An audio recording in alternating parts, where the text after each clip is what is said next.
बिस्मिल्लाहिर्रहमानिर्रहीम। Infertility doctor वकार भुट्टा channel से आपकी खिदमत में हाजिर हूँ।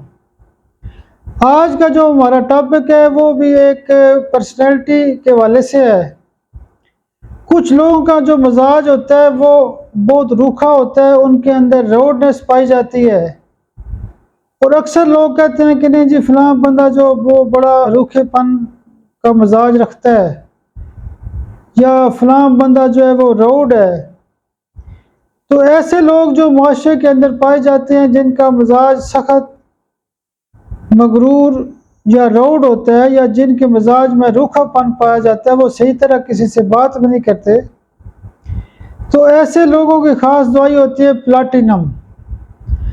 जब हम उनको प्लाटिनम सीएम की एक डोज देते हैं, या 200 रोज़ाना देते हैं, या 30 में सुबह दोपहर शाम देते हैं, तो ऐसे मरीज़ जो होते हैं वो बेहतरीन तरीके से ठीक होते हैं, उनके मिजाज नॉर्मल होते हैं, उनकी बीमारियां ठीक होती हैं, उनके बड़े बड़े मसाइल हल होते हैं।